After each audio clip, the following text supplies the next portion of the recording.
Hello, warm season's greetings from the River Serpentine here in Hyde Park. It's a fine, crisp December day, not unlike a day a few months ago when we were here for the City of Westminster Serpentine Regatta. Now, if you recall, it was October, a few days after a hurricane had ripped through the capital, causing the worst damage since records began. Trees were uprooted, some of them fell in the boats here, causing thousands of pounds worth of damage. Well, after a lot of hard work by the organisers, the regatta got underway. It was a day of top-class international competition, a day of fun as well. And with me on the day was one of our national coaches, Steve Gunn, guiding us through the various events. The idea is to use this marvellous venue we have in Hyde Park to show to the public what a great sport rowing really is. We've assembled international teams of the very highest level, domestic events and also fun events to show that the sport can be fun, entertaining and really exciting and a good sport to watch. Teams from Europe here and from the Soviet Union, but how strong is the competition? The competition is very strong indeed. The Soviet team especially is full of world and Olympic gold medalists, the stars being the Pimenov brothers, and the British team has our own Olympic gold medal winners, Redgrave and Holmes in it. The Italian and French teams are also very strong. Steve, thanks very much indeed. We'll see the fun events in a moment, but let's first concentrate on the international events and remind ourselves of the international teams.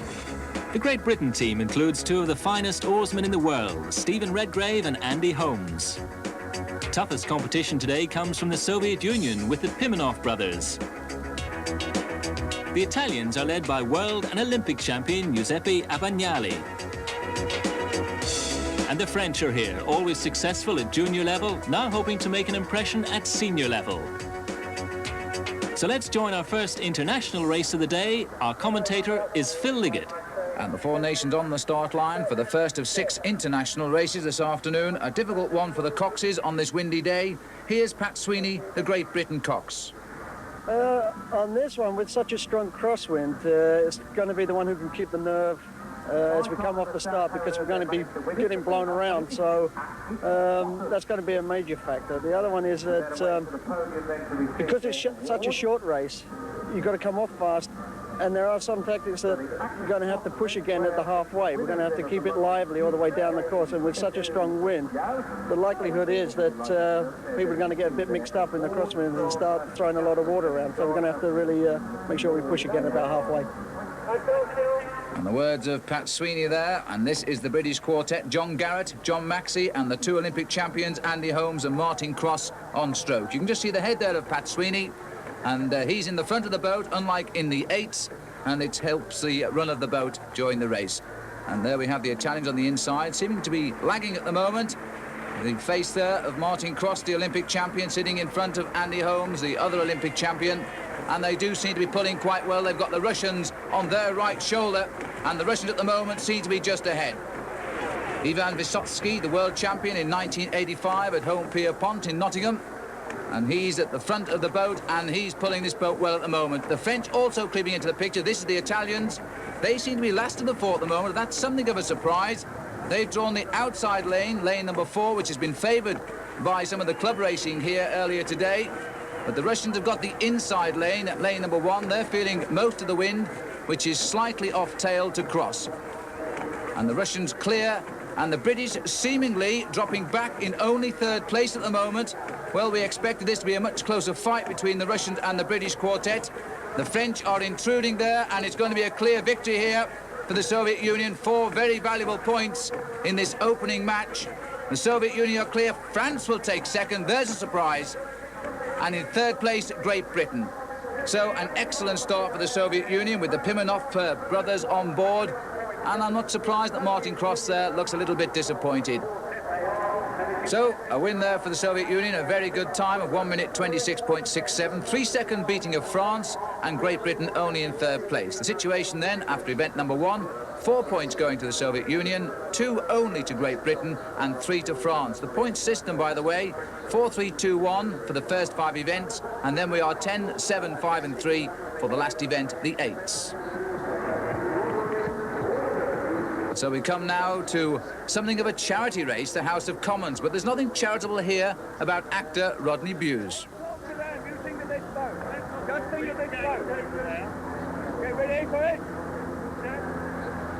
Come on, you bugger, pull! And Rodney Bewes taking it very seriously indeed, with members from both sides of the House of Commons pulling together here for charity. The prize is £1,000, and it will go towards encouraging youth rowing. It was a short 500 metres dash along the Serpentine before they shipped oars. Bewes' boat was the winner, and he certainly was the best-dressed man on the Serpentine. You're well dressed for the occasion with your London Rowing Club cap, The cap is very important, and you mustn't worry if you look like a wally. The cap is London Rowing Club, which I represent in London, and I represent the gigs in Cornwall.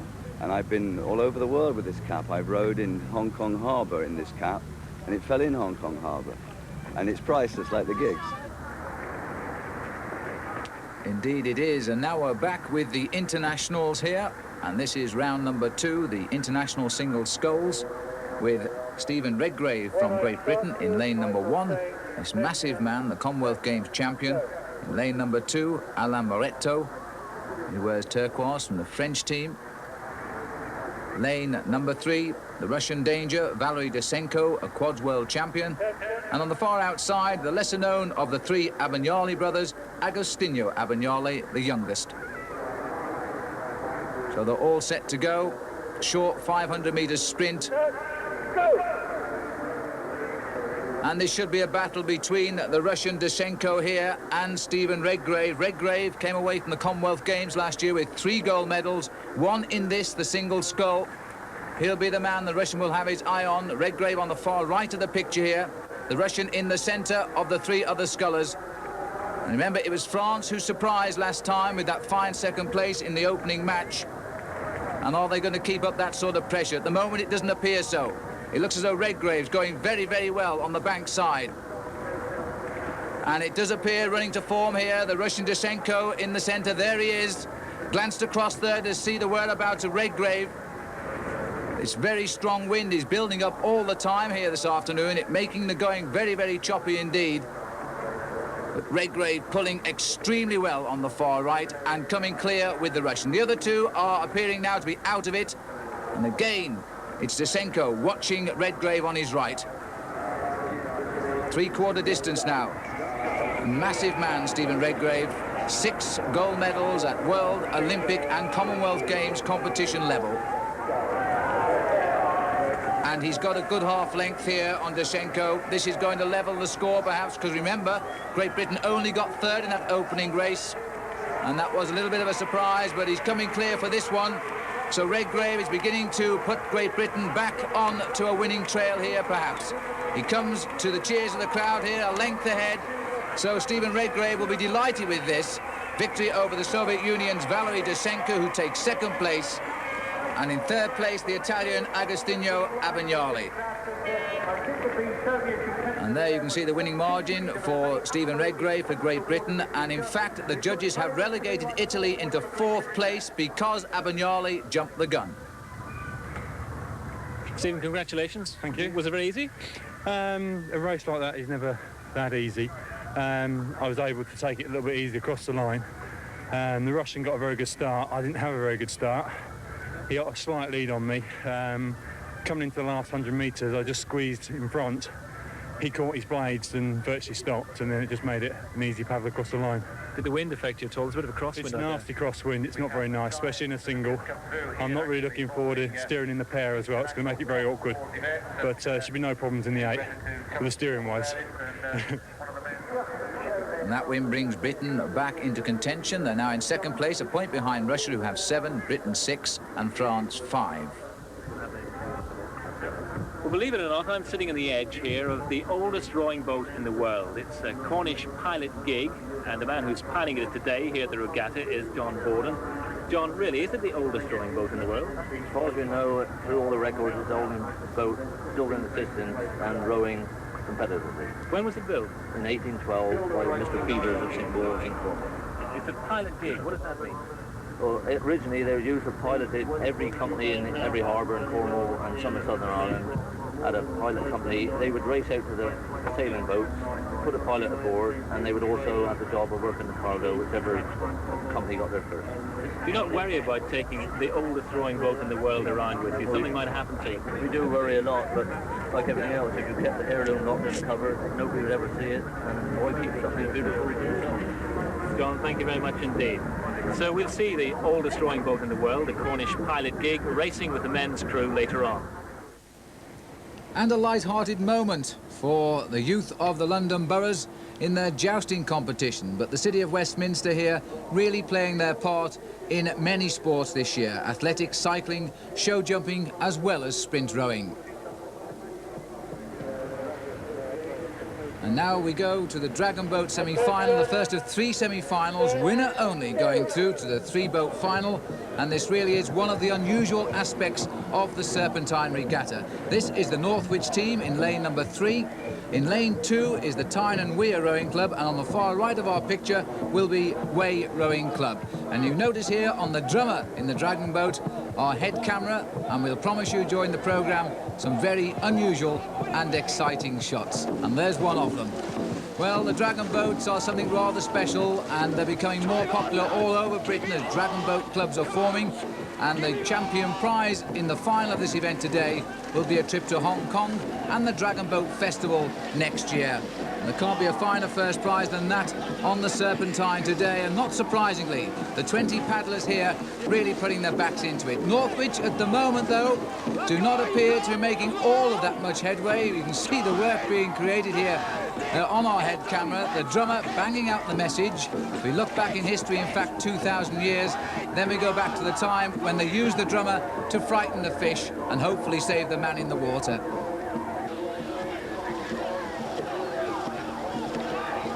Well, there's nobody allowed to waste any energy here. The man on the tiller fighting to hold the Dragon Boat on course, because that in itself a feat of strength. Once the boat starts to wander off its lane, well, it really is quite a struggle to bring it back in a straight line, and you certainly lose way.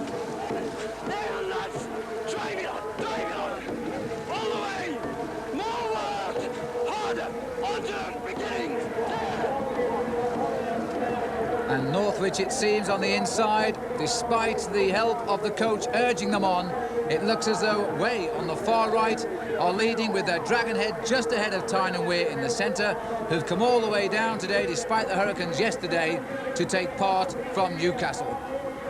Oh, 500 metres, there's no standard distance, of course, of dragon boat racing, but it's even so, it's a long way to the line today. 20 paddlers in the boat, the drummer, of course, and the man on the tiller, but this is going to be a good victory here for the Way Rowing Club on the far right. And it's going to be a half length over Tyne and Weir, and Tyne and Weir are wandering a little bit over to the left as they cross the line. And looking at the depth of the dragon boat in the water, it looks as though there might be a problem coming up there as well. But there is confirmation, a win for Way. They go through into the final. Tyne and Weir and Northwich go out.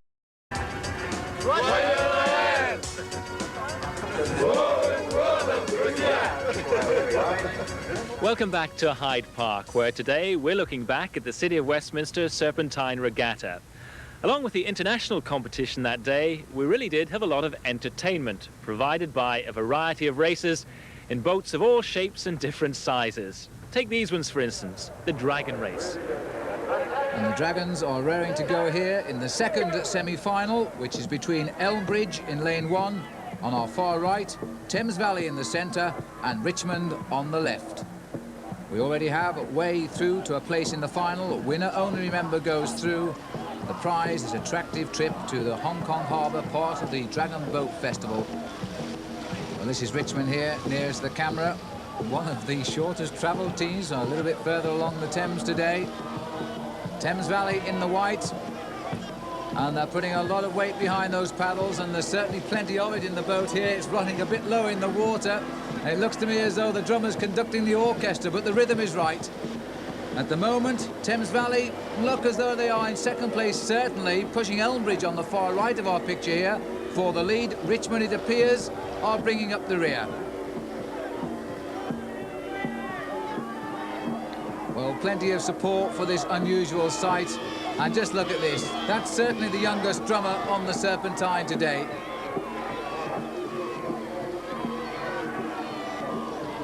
Many dragon rowing clubs popping up all over Britain now. There aren't many boats. That is quite a serious problem, but the moulds for these particular boats sent over here by the Hong Kong Tourist Board, and I think it's fair to say in the next couple of years this will be one of the sports to watch out for. Already they're trying to gain recognition amongst the Sports Council as a proper sport.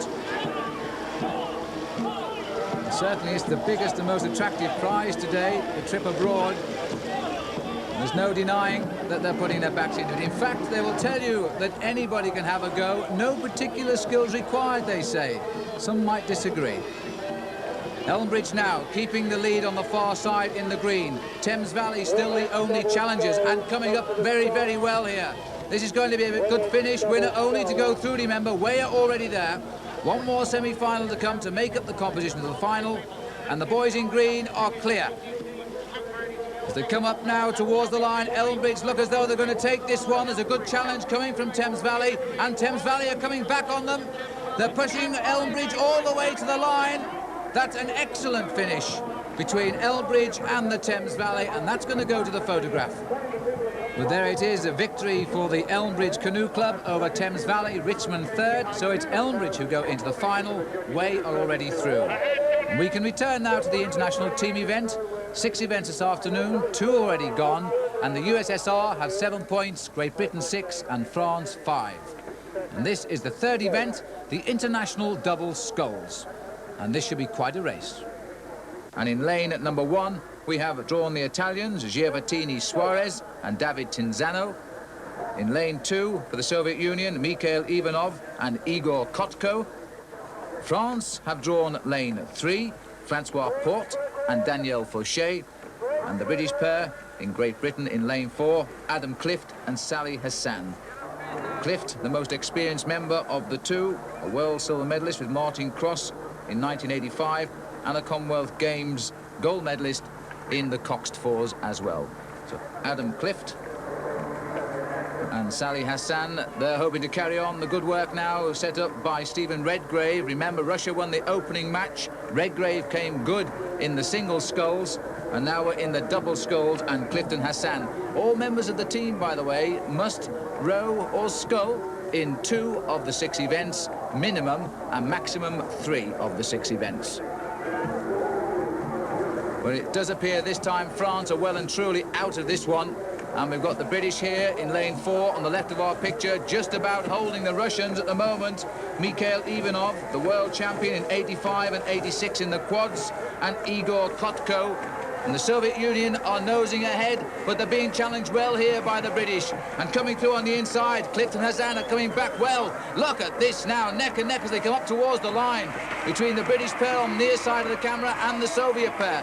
Right on the line, and that really is a photo finish. A marvellous finish indeed, and alongside me, part of the British team, Martin Cross. Yes, and I'm still trying to get my breath back after that race, Phil. What a tremendous race. You can see there how they've just caught a crab in the water, very difficult conditions, rushing their blades along the surface of the water, yet still they're level with this Russian gold medal combination. The more experienced Cliftmen put at bow to try and urge Sally Hassan on, urge him on to greater efforts there. And I really wouldn't like to predict the result of this race. Well, the British pair really fought all the way, but on the photo finish you can see here, they've lost it by the narrowest of margins to the Soviet pair. Italy are third, and France are well out of it in 4th place. And that result has done this now to the overall competition. After 3 events, the Soviet Union have 11 points, increasing their lead by 1 point to 2 points over Great Britain.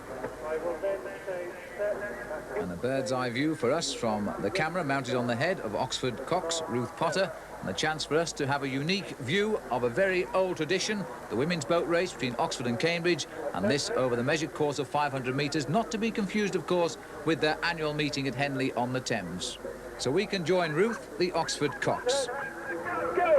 Squeeze, sharp, sharp, sharp, lengthen, lengthen. Sprinting out now, sprinting out. You're level with them, you're pulling up on them, you're pulling up on them. Let's squeeze out now. Descending from the finish. Next stroke, rhythm. Settle down, stay loose and long. You're with them all the way, I'm going through them. I'm at their 7. I want their 6. Give me their 6. Going through them, that's their 6. I want their 5. Squeeze on the finishes. And circling. That's their 5. I want their 4. Let's send from the finish. Send from the finish. That's their 4. I want their 3. Give me their 3. Squeeze through. Snap the legs down. That's their 3. I want their 2. Keep it sharp. Keep it sharp. Reaching up for the catch. Blades close to the water. That's their 2. I want their bow. Give me their bow. Squeezing out now on the finish. Keep it sharp, keep it together. Keep it together. Stay long and loose. Relaxed. Relaxed. Sending from the finish. Sending away. Got their bow. Give me their bow wobble. Squeezing out now. Squeezing out now. Sending from the finish. Sending from the finish. Squeezing out.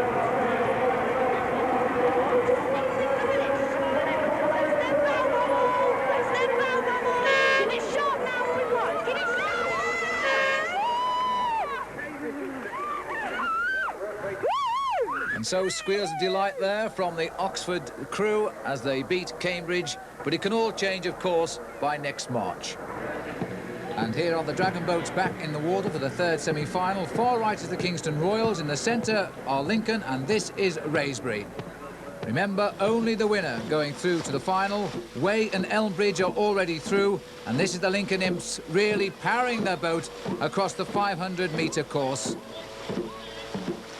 Steady rhythm being beaten on the drum. Remember, we go back 2,000 years to the time when they tried to frighten away the fish in the hope they could rescue the men in the water. And if anything at all, this is really putting our cameramen to the test here. They're having to stay alongside with our new camera techniques here on the Serpentine. And I bet they've never seen anything like it. The head of a dragon on the far side. That is on the Kingston Royals, who seem to be at the moment fractionally in the lead over the Lincoln Imps. And Wraysbury are the ones that are going out of it. Well, we had one incident very early this morning at the end of a competition where one of these boats went down. And it's certainly, the faster they go, the deeper they seem to go into the water. And this is Lincoln now, heads down, responding to the beat on the drum. They're right alongside the Kingston Royals, the two boats on the right of our picture. It looks as though Wraysbury are dropping out of this competition. Winner only through to meet Way and Elmbridge in the final. At the end of that, a trip to the Far East. So Wraysbury, Hong Kong, blazoned on the drum. I'm afraid it's not looking as though it'll be the case next year for them. They're out of it now. This is the race for first place. And the team nearest the camera, the Lincoln Imps. On the far side, the Kingston Royals. Here are the Lincoln Imps. The drummer there looking across at the danger boat of the Kingston Royals. This is going to be a marvellous finish. Both boats coming up to the line neck and neck. This will be the closest finish so far. And it looks as though it's going to be the Royals on the far side. They've got their head in front, but look at the challenge here from Lincoln Imps. Oh my goodness me, on the line, those boats have crossed almost neck and neck. That will certainly go to a photo finish. And here is that photo finish, and in fact, the referees have given Lincoln Imps nearest the camera the result. Kingston takes second place, so quite clearly they discounted the Dragon's head on the front of the Kingston boat. So from the Dragons, it's back to the highlights of the day, the international team racing, and this is the fourth event, the international coxless pairs. It really is the one that Stephen Redgrave has waited for. It's very important you get off to a very clean start. It's very important that you get your rate of strike in as many strokes as possible. It's a very short race. You have to get in as many strokes as you possibly can. So So it looks like crews are being very rushed. Probably the biggest opposition we've got here are the Pimenov brothers from Russia, who have been world champions and who finished third in the World Championships this year. They're going to be the biggest oppositions, but the Italians and French are very, very good pairs. And 500 metres is all it may be, but this pair here, Andy Holmes and Steve Redgrave, are facing their arch rivals, the Pimenov brothers from the Soviet Union, Yuri and Nikolai. The last two meetings have both gone in the favour of the two British boys. They beat them at Henley, but it took 2 races to do that earlier in the year, and they also beat them for the world title. Until then, the British boys had not won the world title. The Pimenovs had won it both in 85 and 86. So the world champions, Andy Holmes and Steve Redgrave, then facing their rivals as they come up to the midway point, and they really are neck and neck in the centre of our pictures. The Italians and the French, who seem to be out of it at the moment, but look at this, both boats almost level on the Serpentine here. A good solid stroke rate from the Soviet team, and they keep glancing across there where they can see the British boys right alongside them. They're going up the Serpentine here, almost dead level. We've had some close finishes in these international matches all afternoon. This one is looking set to be the closest of the lot. We could well be seeing here a dress rehearsal for the final next year in Seoul between these two magnificent crews. The British boys hanging on to a very, very narrow lead here as the finishing line approaches. The Russians, though, are fighting well, and they could well come back as they come up to the line. The British boys are going to get this one, and this will give Great Britain 2 victories to the Soviet Union's double as well today. The British boys are over the line in first place, and that was a magnificent performance by Andy Holmes and Steve Redgrave, because again they've triumphed over the Pimenov brothers. Redgrave's face tells it all. Here's Martin Cross. Yes, that's right. Steve will really be pleased after this result, because that will give him heart in his preparations for next year's Summer Olympics, when he's expected to race the Pimenovs. Always he sees rowing in terms of a gladiatorial struggle against not necessarily nations, but the particular crew that he's racing. And this will be no exception. Steve was very worried about this race. He thought he might lose because the Pimenovs are renowned to have a particularly fast first 500 metres. And you can see there in the finish of the race, Steve is using all his energy just to pull through in the last part of the race. The Pimenovs there having a bit of trouble catching the water. I think perhaps their boat might be too low rigged for them. They were complaining that they had a smaller boat which was to replace the one damaged in the storm. Nevertheless, Steve is going to be really pleased with this result. And there it is, the margin that has given Great Britain victory in this round, ahead of the Soviet Union, Italy 3rd and France 4th. Andy, many, many congratulations. A very, very close finish to a great race. Oh, that was a some race, actually, yeah. Well, what happened at the start? Did you get a good start? Yeah, we got off very cleanly. We steamed away from them. Then after about 30 strokes, they just came charging back. It was amazing. And we thought, oh, God, you know, we've got a race on our hands now. You know, and then the last bit, we just managed to pick it up and scramble over in front, but it was a pretty odd affair. And very satisfying to beat the Russians. Yeah, it's really good. We've raced them 4 times and we've never lost to them. So even over the short distance, you know, it was still nice to beat them. And there's the overall situation now, with that victory to Great Britain and Russia taking 2nd place. Russia still lead overall with 2 events to come by a single point ahead of Great Britain. And now we move on to the men's gig boat final. And from the lightweight shells of the racing boats, we go to a new style of racing boat, or perhaps more correctly, a very old style of racing boat, because these boats were built over 100 years ago. And 6 oars, there used to be 8 oars till there was an Act of Parliament, because they simply went too fast with 8 oarsmen and the customs boats couldn't catch up with them. There's Buller, the new one of the fleet, built in 1986 in fact, and it's owned by Cadgwith here, where Rodney Bewes, the actor, lives, and he's on the shore at the moment shouting for his home team. 1,500 metres for the gig boats. That's from the start through the finishing line, turn around, go back down to the start area where they'll turn again before they come back up to the finishing line. These boats moored home on the open seas. In the early days, they used to row out as far as 100 miles carrying pilots to China T-clippers coming in. First pilot aboard was the man who got the job. But here on the flatter waters now of the Serpentine, it's Buller who makes the corner first, and this is at the 500 metres point, the finish line next time through, followed through by Bonnet and Newquay, the oldest boat, trying to go through there on the inside. But striking down towards the 1,000-metre point, Buller had built quite a clear lead. And at £7,500, the cost to build her last year, it looks as though it was all beginning to pay off. She made the turn down at the start point, and just 500 metres to go back up to the finish. The crew of Bonnet really did get stripped off for the occasion. But there was no holding Buller as it made the finishing line quite a few lengths ahead of Bonnet, with Newquay bringing up the rear. Rodney Bewes, his chance to claim the first prize. Usually what happens is these boys take these boats, you know, many miles and race, and the prize is nothing. And the LEB kindly have donated a television set for our rowing club in Cadbury, which I think is a pretty good prize. John Wilson, as chairman of the LEB, why did you and your company decide to become involved with this event? Well, we've been looking for some time for an event to sponsor, and when Rowing Promotions approached us with this event on the Serpentine, we saw it as an event which would involve the whole of London, and it was an event which Londoners could participate in, taking place in the centre. It must be the first time that we've had international competition and fun events taking place all at once on the Serpentine. It certainly is, and I hope it's not going to be the last. Are you enjoying the day? Fantastic. When you bear in mind what this site looked like on Friday morning, I think it's remarkable that we've been able to put the event on at all.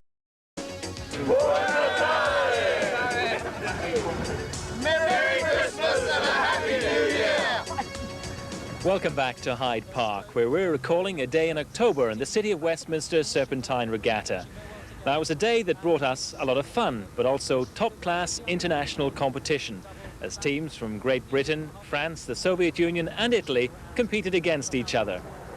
And on the line now, event number 5 in the match between the four nations, the international quadruple sculls. In lane 1 in the orange, Great Britain.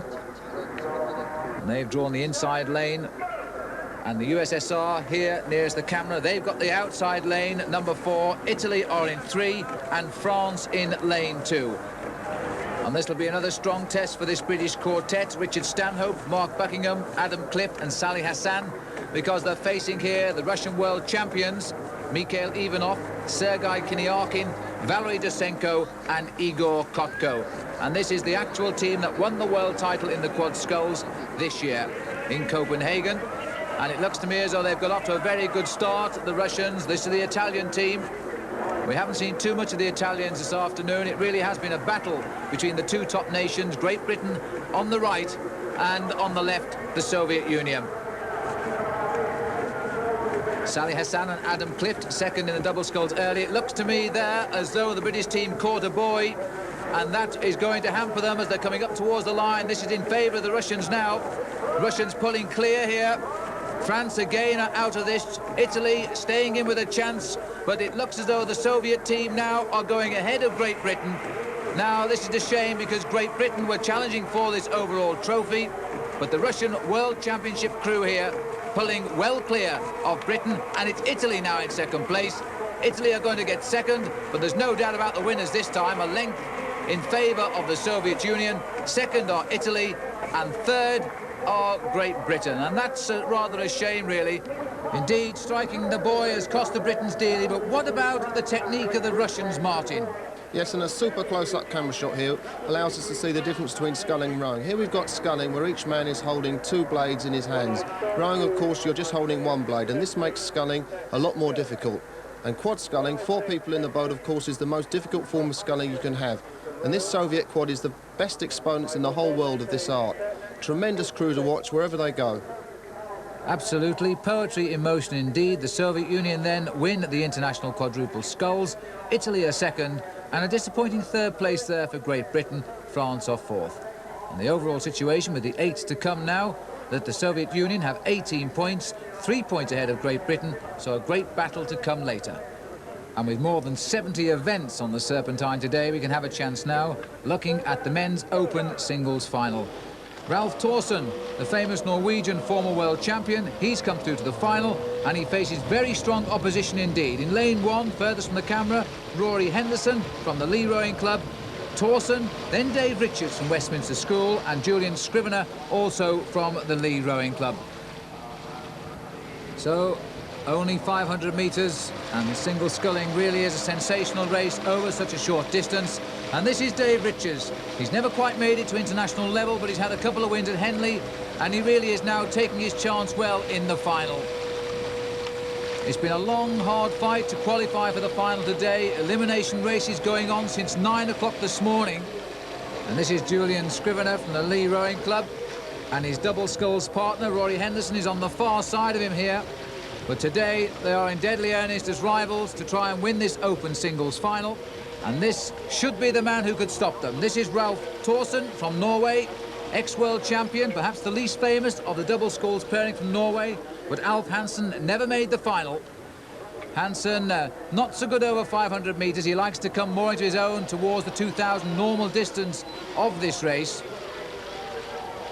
But look at this now, over halfway and all four boats neck and neck. What a great final. Scrivener concentrating the occasional glance over to the far side to see where Henderson is. Thorsen in lane 2, and it looks as though Thorsen's caught a crab and he's gone out of it. And that's given Henderson clear water in the lead now. Dave Riches is challenging him, but it looks as though Henderson is going to get it.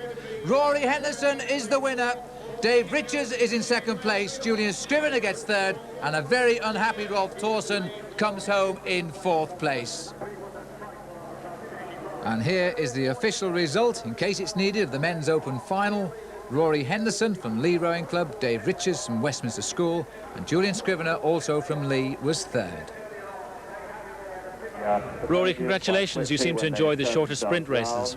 Thank you, yes, very enjoyable. Always nice to win. I was lucky enough to win in the summer in a short sprint race. It was on TV, and delighted to repeat the performance. I think a lot of people thought Alf Hansen might end up the winner today. That's right, yeah. Alf Hansen, elder statesman of rowing, really. He's 40 years old, silver medal in the world this year, past world champion. I think he was a hot favourite, really. So obviously a boost to you and a boost to your training to win over him and win today. I think so, yeah. I hope the selectors were watching, and we'll keep plugging away to the Olympics next year. Be good. And so, with the prospects of the men's international eights still to come, here is the domestic scene with the open eights final, and this should be a very good race indeed. Nearest the camera here, the University of London. Inside them in the orange is the Leander Rowing Club. Then in lane 2, the Imperial College, and on the far right is the London Rowing Club. You may remember the cap that Rodney Bewes was wearing right at the start of our programme. Well, that was the colours of London Rowing Club. And here with the red hair, great prospect for the future, John Hulls. He's hoping to break in during the new season for the Olympic team. But it looks to me as though the University of London are already dropping back a little bit. It looks like the red shirts there of Leander, who are making the way up front. They're third from the right of the picture. University of London, they really are the team to beat because they won the Ladies' Plate at Henley, which is the top club event, where they beat Leander, and now it appears like Leander here are out to take their revenge. Leander in red, pushing clear. The far side of the course on our right is London Rowing Club. University of London are beginning to struggle here. This is Leander. Phil Hubbard at stroke. And at the moment, they are going well clear. This is going to be a good victory here for Leander. They're going clear of the other 3 eights. And so the faces of the University of London now, they're being put a little bit on the rack, although they're fighting back up against Leander. But on the line, Leander take it. University of London are in second place. And one has to say that really is a very good result indeed for the youngsters. Would you agree with me, Martin?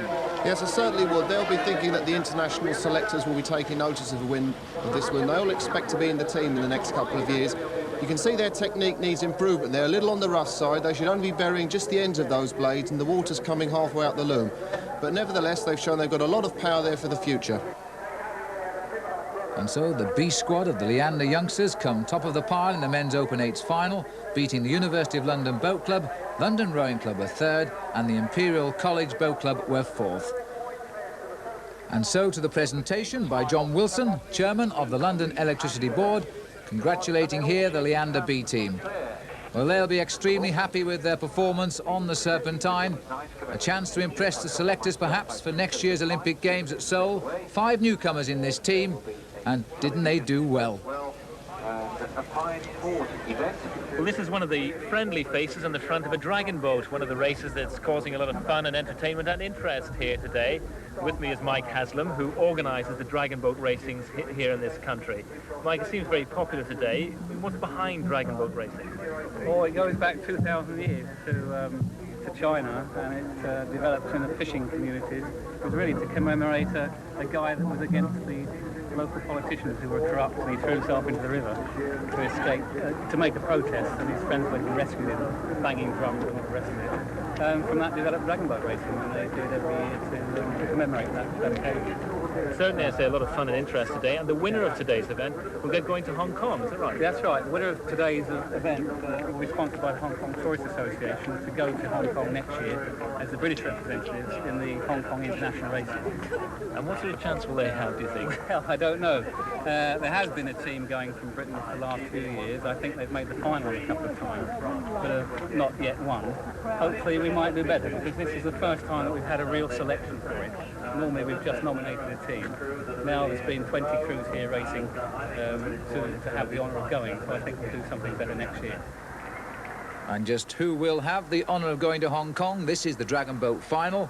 In lane 1 is Wei, lane 2 is Lincoln, and on the far outside in lane number 3 is the Elmbridge Canoe Club. All these teams coming through a full day of heats and semi-finals to battle out this very nice prize of a trip to Hong Kong next June. 20 paddlers in the boat, 1 on the drum and 1 on the tiller.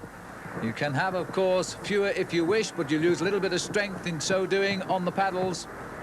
And the drums may have been used in the old days to frighten away the fish. Now they're beating out the rhythm of the strike. Well, it looks as though Elmbridge have made a very good start on the left. This is Lincoln in the centre, and Lincoln Imps, in fact, were the national champions over 500 metres in 1981. Well into halfway now, and as you can see the man on the tiller here trying to keep the dragon boat on course. And this is an art in itself with all these men on board. They're digging deep in the water now as they go quicker. It takes a lot of strength to hold this boat on a straight course, trying not to do too much work on that tiller, because you lose ground if you do. Lincoln Imps here trying to fight for victory. In the centre of our picture, the far side is Wei. And Elmbridge on the near side seem to have the edge at the moment. Elmbridge coming forward now. In the middle is Lincoln. On the far side is Wei. It looks as though Lincoln's out of it now. It's going to be between Wei and Elmbridge. Elmbridge on the near side. There is a theory that the canoers have the advantage over the rowers in dragon boat racing, and it looks now as though that's being proven to be correct, because on the line, Elmbridge are the winners. Wei will take second, and it looks as though the Lincoln Imps are in all sorts of trouble there. So the men in green win. Elmbridge are the winners. Wei took second place, and the Lincoln Imps were third. So the members of the Elmbridge Canoe Club receive their prizes and trophy from Mrs. Wilson, the wife of the chairman of the London Electricity Board. The happy crew can now look forward to a trip to Hong Kong to represent Great Britain next year. Now on to the climax of the afternoon's racing. The Soviet Union have a 3-point lead over Great Britain. So in this last race, Great Britain must win to ensure at least a tie of the afternoon's event. On their way to the start, the Soviet Union team collided with the Italian team. It meant some quick running repairs. The wrath of the Russian coach was obvious to everyone. Nothing worse, in fact, than a bent rigger. It was all fixed up in a matter of minutes, and the Soviet Union team were off down to the start. And so to the final event, the blue ribbon of the international racing. The Eights and France have drawn lane 1, Great Britain lane 2, Italy in 3, and the Soviet Union in 4. And the Great Britain team here know they really must beat the Soviet Union to stand any chance at all now of winning the overall match. Remember, it's 10 points for victory, 7 for second, 5 and 3. Significantly more than the 5 races already gone. And Russia, by the way, have won 3 to Great Britain's 2. Even that could be taken into consideration if it comes to a dead heat on the match. So all the pressure then on the British boat. They must win this one. The stroke is Stephen Redgrave.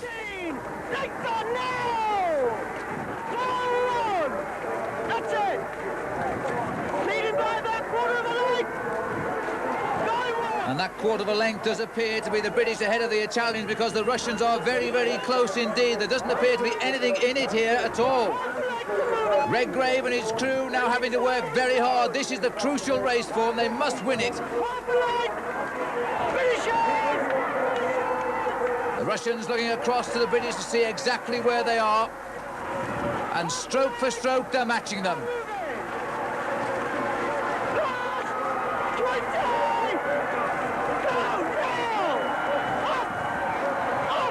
And the shout there of go for home now by Patrick Sweeney. He's trying to bring the best out of this crew, and they're coming up towards the line now. They have the edge over the Russians, or do they? Because the Soviets are coming back very, very close on the line. Well, just who has got that one? Deep breathe. Well done, lads, well done. Get the air right down. Well, the British said, well done, lads. They think they've got it, but looking at the faces here on the Soviet squad, they think they've got it as well. They don't come much closer than that. What a great race it really was, and the Russian team here were racing stroke for stroke with the British boys. And Pat Sweeney really was working hard to get the best out of this crew. They had to win this race, and it's still waiting on the result of the photograph to see if they've done it. Just look at the expressions here on the whole of the British crew. Second place simply not good enough. They need the 10 points for victory to hold any hope at all of final victory overall. The Russian boat there almost slicing through that Canadian goose. And there's the result. The Great Britain 8 have it by the narrowest of margins, and the Russian boat, slightly off course, certainly cost them victory.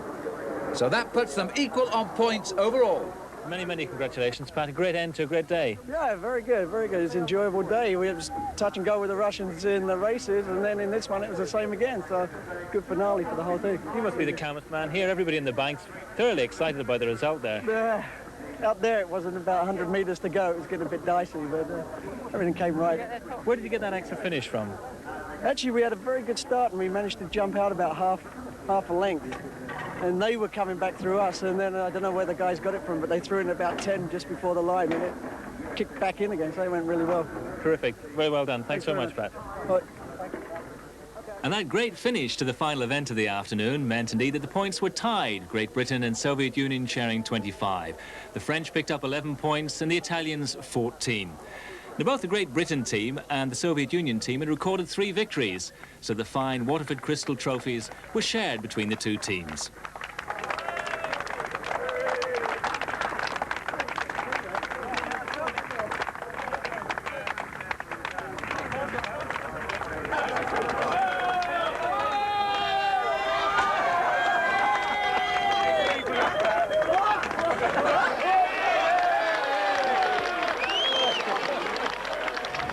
A traditional ducking brings to an end the City of Westminster Serpentine Regatta. Well, we certainly enjoyed ourselves. I hope you enjoyed being with us. Our thanks to the London Electricity Board for their great support.